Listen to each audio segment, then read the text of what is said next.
Hello students, स्वागत है आप सभी का आपके अपने YouTube channel smart study classes पर। तो बच्चों, आप सभी को पता है केमिस्ट्री में हमारी इंपॉर्टेंट ऑब्जेक्टिव टाइप क्वेश्चन की सीरीज चल रही है और ये इस सीरीज का लास्ट लेक्चर है। कल से आपका चैप्टर नंबर 9 स्टार्ट हो जाएगा। उसके साथ साथ केमिस्ट्री के वेरी शॉर्ट टाइप क्वेश्चन की सीरीज भी स्टार्ट होने वाली है। तो टेंशन मत लो, आपकी तैयारी बेस्ट तरीके से कराने वाले हैं। और विद्या आप चैनल सब्सक्राइब कर लेना स्टूडेंट, क्योंकि वहां पर आपको रेगुलर बेसिस पर धमाका सीरीज की वीडियोस मिलने वाली है। ठीक है बच्चों, तो देखो जैव अणु वाले चैप्टर से जितने भी इंपॉर्टेंट ऑब्जेक्टिव बनेंगे बच्चों, वो हम आज की वीडियो में डिस्कस करने वाले हैं। ठीक है, चलिए बच्चों, तो आज का हमारा पहला क्वेश्चन है, कौन सा डाइसैकेराइड है? कौन सा डाइसैकेराइड है? डाइसैकेराइड है। ऑप्शंस हमको बच्चों दे रखे हैं, ग्लूकोज, फ्रक्टोस,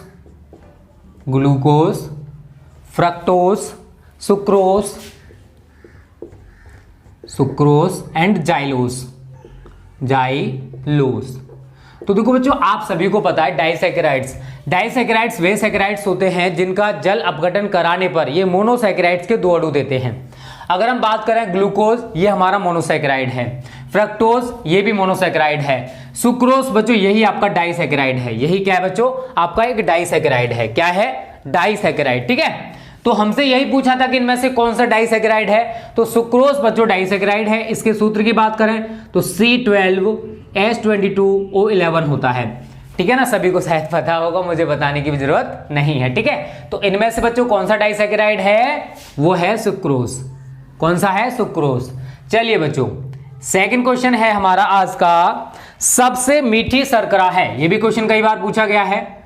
सबसे मीठी शर्करा है। ऑप्शंस आपको दे रखे हैं, ग्लूकोज,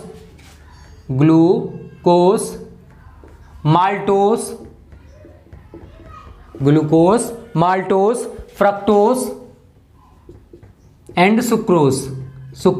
ठीक है, ये बच्चों आपको ऑप्शंस दे रखे हैं। देखो, आप सभी को बच्चों याद रखना है, अगर आपको ये ऑप्शंस दे रखे हैं तो इन सभी में सबसे ज्यादा जो मीठी शर्करा है तो सभी शर्कराएं, लेकिन जो सबसे ज्यादा मीठी शर्करा है बच्चों, वो है आपकी फ्रक्टोस। कौन सी है? फ्रक्टोस। इसका सूत्र होता है C6H12O6। और शायद सभी को पता होगा कि इसमें कीटोन समूह पाया जाता है। क्या पाया जाता है? कीटोन समूह। ठीक है, मैं इसका स्ट्रक्चर बना दे रहा हूं, क्योंकि ग्लूकोज और फ्रक्टोज का सूत्र सेम होता है, बट कंफ्यूजन यही रहता है। ये है बच्चों आपका फ्रक्टोज। ये क्या है? आपका फ्रक्टोज है, और इसमें कीटोन समूह पाया जाता है। जो ग्लूकोज होता है बच्चों, उसमें एल्डिहाइड समूह पाया जाता है। क्या पाया जाता है? एल्डिहाइड समूह पाया जाता है। तो ये छोटी छोटी चीजें बच्चों आपको याद रखनी है। तो इसमें आप देख रहे हो, ये क्या है? एल्डिहाइड समूह है, और ये हमारा क्या है बच्चों? कीटोन समूह है। तो जो फ्रक्टोस होता है उसमें कीटोन समूह पाया जाता है, और जो ग्लूकोज होता है उसमें एल्डिहाइड समूह पाया जाता है। दोनों के सूत्र एक जैसे होते हैं। ग्लूकोज का भी यही होता है, C6H12O6। ठीक है ना बच्चा? चलिए बच्चों, अगला क्वेश्चन है, तीसरा इंपॉर्टेंट है, बोर्ड एग्जाम्स में पूछा जा सकता है। यौगिकों का युग्म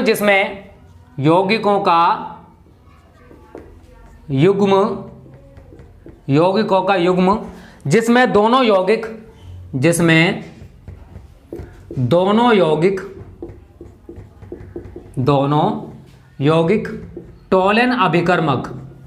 टोलन अभिकर्मक के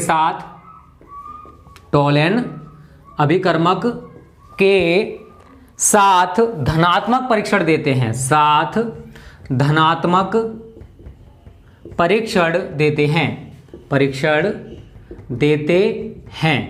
ठीक है बच्चों, ये हमारा क्वेश्चन है। ऑप्शंस आपको दे रखे हैं, ग्लूकोज तथा सुक्रोस।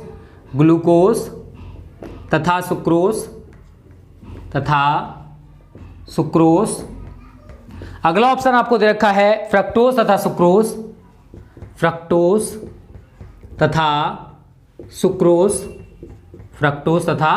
सुक्रोस। अगला ऑप्शन आपको दे रखा है बच्चों, ग्लूकोज तथा फ्रक्टोस। एंड नेक्स्ट ऑप्शन बच्चा आपको दे रखा है, ये सभी।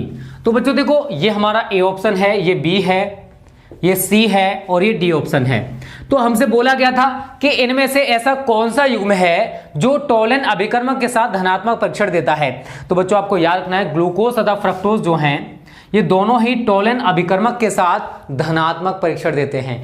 ग्लूकोज भी टोलन अभिकर्मक से क्रिया करता है और आपका फ्रक्टोज भी टोलन अभिकर्मक से क्रिया करता है। तो टोलन अभिकर्मक से ग्लूकोज तथा फ्रक्टोज जो आपको मैंने टिक किया ये इसका राइट आंसर है बच्चा, ठीक है। चलिए बच्चों, ये क्वेश्चन इंपॉर्टेंट है बोर्ड एग्जाम्स के लिए, सारे क्वेश्चन आज ही तैयार कर लेना। अगला है कार्बोहाइड्रेट जो हमारे शरीर में कार्बोहाइड्रेट जो हमारे शरीर में रिजर्व ग्लूकोज का काम करता है। रिजर्व ग्लूकोज का काम करता है वह है, और ये 2 साल पूछा गया क्वेश्चन है, ठीक है। ऑप्शंस आपको बच्चों दे रखे हैं सुक्रोज, स्टार्च।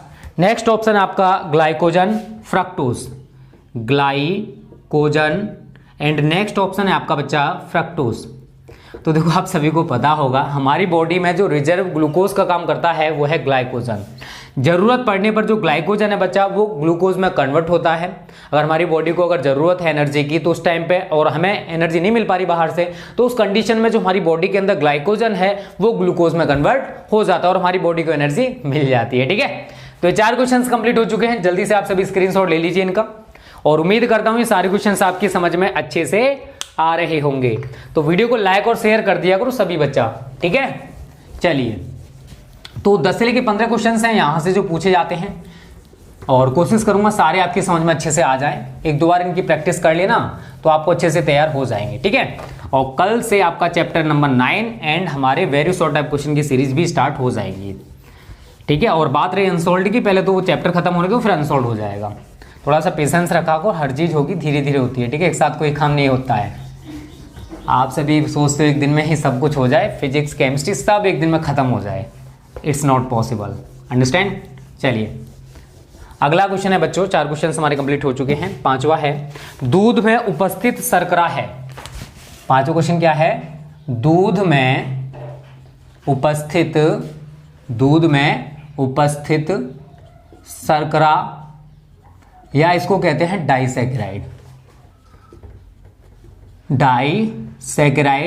है। दूध में उपस्थित शर्करा डाइसैकेराइड है। ऑप्शन दे रखे हैं ग्लूकोज, नेक्स्ट ऑप्शन आपको दे रखा है सुक्रोज, नेक्स्ट दे रखा है लैक्टोज, एंड नेक्स्ट ऑप्शन आपको बच्चा दे रखा है इसने माल्टोज, ठीक है। तो ये आपको ऑप्शन दे रखे हैं।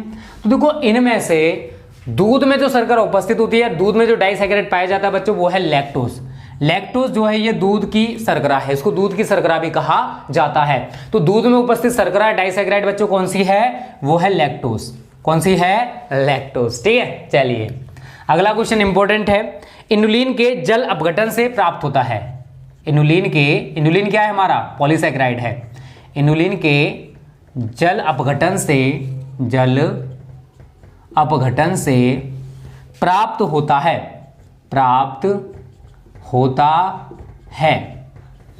ऑप्शंस आपको दे रखे हैं ग्लूकोज, नेक्स्ट दे रखा है बच्चों आपको फ्रक्टोज, नेक्स्ट बच्चों आपको दे रखा है ग्लूकोज व फ्रक्टोज, एंड नेक्स्ट ऑप्शन आपको दे रखा है इसने लैक्टोज। ये आपको सारे ऑप्शंस दे रखे हैं बच्चों, और हमसे पूछा गया इसने कि इनुलिन के जल अपघटन से प्राप्त क्या होता है। तो बच्चों जब भी हम इनुलिन एक पॉलीसैकेराइड है, जब इसका जल अपघटन कराया जाता है तो हमें फ्रक्टोज नामक मोनोसैकेराइड्स के बहुत सारे अणु प्राप्त होते हैं। तो इसका राइट आंसर हमारा क्या है? Fructose is a right answer. जब हम इनुलिन का जल अपघटन कराते हैं तो बच्चों हमें क्या प्राप्त होता है? फ्रक्टोज। क्या प्राप्त होता है? फ्रक्टोज।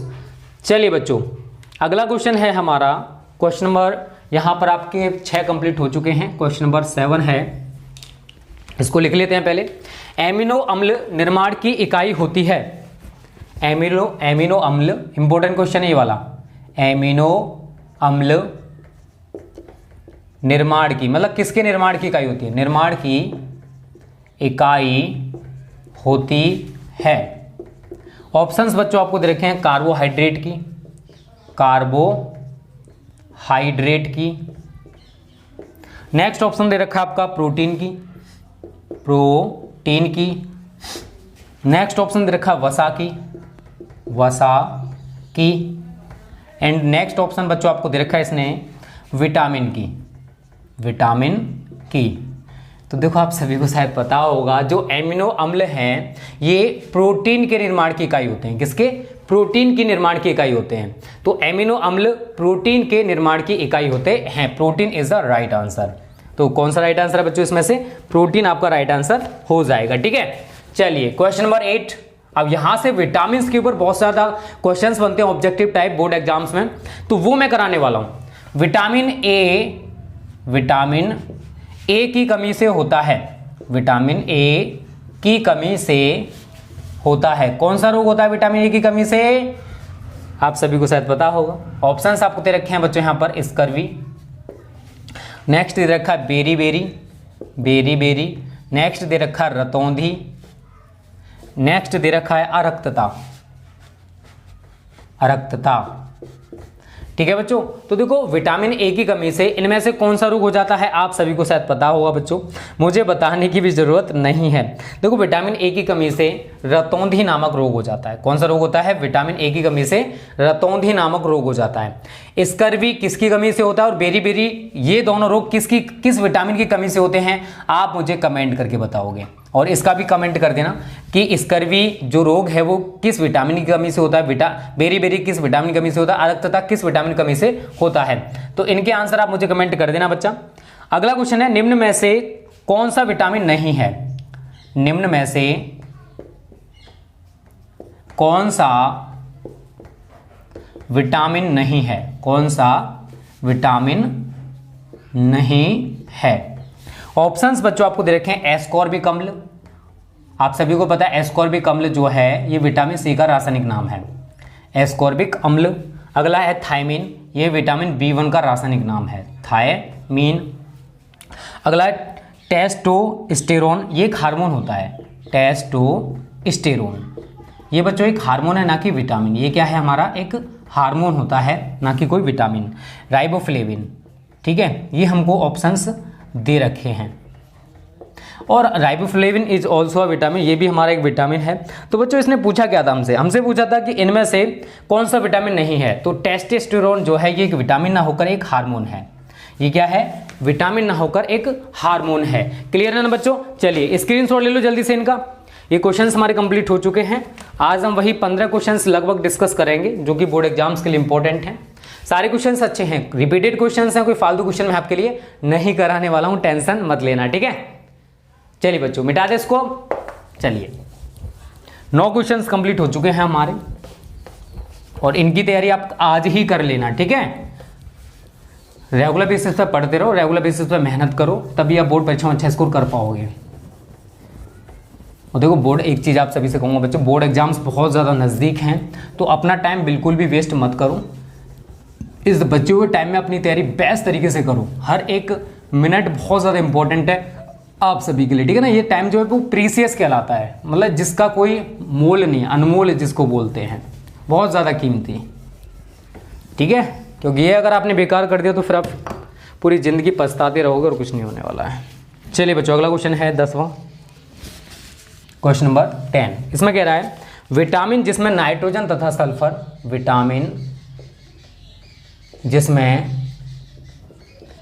नाइट्रोजन तथा सल्फर, नाइट्रोजन तथा सल्फर, नाइट्रोजन तथा सल्फर दोनों हों कहलाता है, दोनों हों कहलाता है।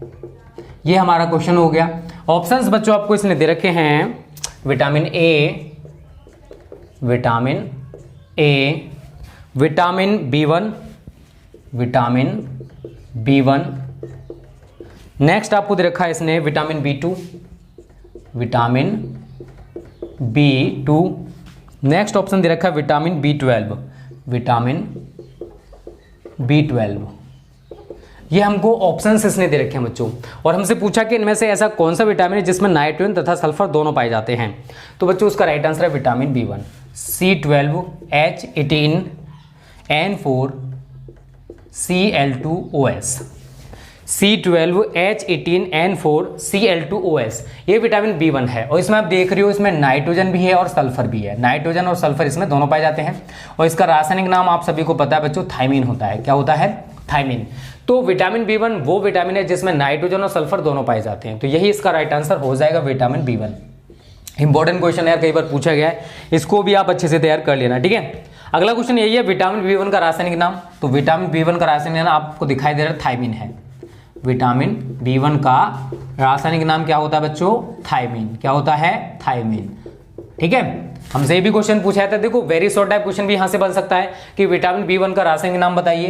तो विटामिन B1 का रासायनिक नाम क्या होता है? थायमीन। और विटामिन B1 का जो सूत्र है वो है बच्चों C12H18N4Cl2OS, ये विटामिन B1 का सूत्र है। इसको भी आप अच्छे से तैयार कर लेना, ठीक है।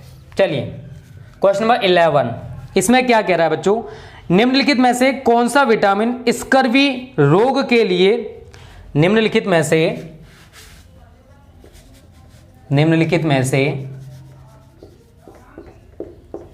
कौन सा विटामिन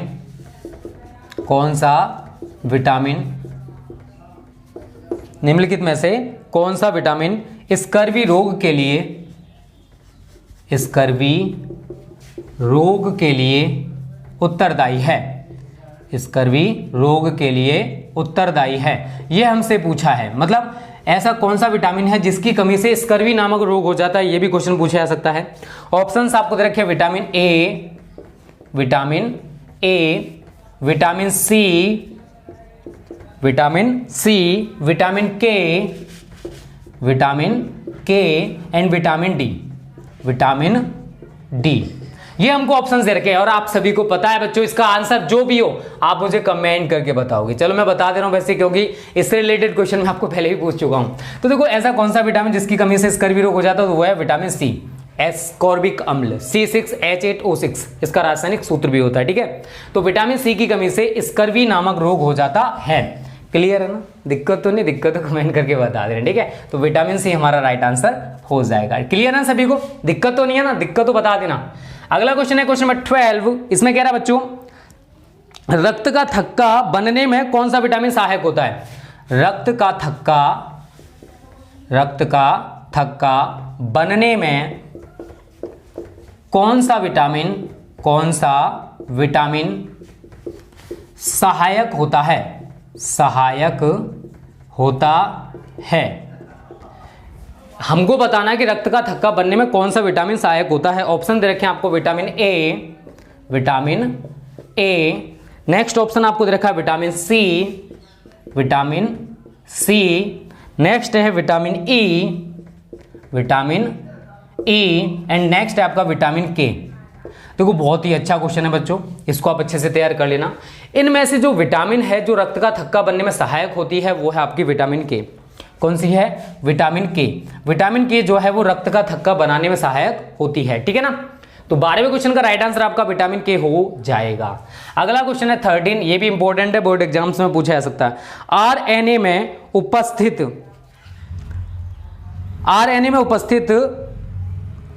निम्नलिखित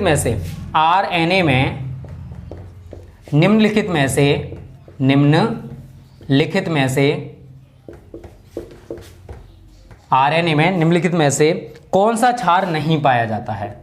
कौन सा क्षार नहीं पाया जाता है? बहुत ही अच्छा क्वेश्चन है, पूछा जा सकता है न्यूक्लिक अम्ल से रिलेटेड क्वेश्चन भी, ठीक है। ऑप्शंस आपको दे रखे हैं, यूरेसिल, अगला दे रखा आपको थायमीन, नेक्स्ट आपको दे रखा है एडिनिन, नेक्स्ट आपको दे रखा है ग्वानिन, ठीक है बच्चों। तो देखो आप सभी को पता होगा कि आरएनए में इनमें से जो क्षार है वो नहीं पाया जाता, वो है थायमीन। क्या है? थायमीन के स्थान पर इसमें यूरेसिल पाया जाता है आरएनए में, ribo nucleic acid, DNA deoxy ribo nucleic acid, ठीक है। तो ये हमारे न्यूक्लिक अम्ल होते हैं बच्चों, और न्यूक्लिक अम्ल में अंतर कभी कभी आपसे पूछ लिया जाता है, तो उसको आप अच्छे से तैयार कर लेना, ठीक है बच्चों। चलो मैं एक क्वेश्चन आपके लिए होमवर्क के रूप में दे रहा हूं, क्वेश्चन नंबर 14 है, मान के चलिए इसको। इसमें कह रहा है बंध्यता रोधी विटामिन है, बंध्यता रोधी विटामिन कौन सी है? मुझे आप कमेंट करके बताओगे। बंध्यता रोधी विटामिन है विटामिन है। सभी बच्चे कमेंट करके बताना, कम से कम 500 कमेंट मेरे पास आने चाहिए, मुझे भी तो पता पड़ना चाहिए ना। आप वीडियो को लास्ट तक देख रहे हो। ए ऑप्शन है आपका vitamin D, vitamin D. B option है बच्चों आपका vitamin B, vitamin B, B1 मान के चल लो। सी ऑप्शन है vitamin E, vitamin E. And D option है विटामिन ए। इसका जो भी राइट आंसर हो आप मुझे कमेंट करके बताओगे। मुझे इस वीडियो पर कम से कम 500 कमेंट चाहिए। लाइक तो आप जितना चाहो कर सकते हो, ज़्यादा से ज़्यादा करना 2-3 हज़ार जितने कर देना उतना बेटर है आप सभी के लिए, मेरे लिए भी, ठीक है। तो बच्चे कुछ क्वेश्चंस हैं जो कि बायोमोलिकुल्स वाले चैप्टर से पूछे जा सकते हैं। जितने भी क्वेश्चंस थे ऑब्जेक्टिव वाले वो मैंने जहाँ तक सारे के सारे करा दिए हैं बच्चों। इनकी तैयारी तो आप अच्छे से कर लेना, और भी तैयार कर सकते हो अगर आपके पास टाइम है तो। अनसॉल्व पेपर, मॉडल पेपर, जो भी आपके पास स्टडी मटेरियल है उससे तैयारी कर लेना, ठीक है बच्चों। स्क्रीनशॉट आप सभी ने ले लिया होगा। देखो आज शाम को फिजिक्स का, देखो अब रेगुलर बेसिस पर हम लोगों ने स्मार्ट स्टडी क्लासेस में टेस्ट स्टार्ट कर दिए, तो सभी बच्चे टेस्ट देना। जो बच्चे टॉपर रहा करेंगे उनका नाम हम सुबह की वीडियो में, हिंदी की वीडियो में लिया करेंगे और उनको 21 रुपीज़ पेटीएम कैश भी दिया करेंगे। 100% मिलेगा, टेंशन मत लेना। तो स्टूडेंट आज की वीडियो कैसे कमेंट करके बताना, अच्छी लगी वीडियो को लाइक और शेयर करने को मत करना। Okay students, thanks for watching this video.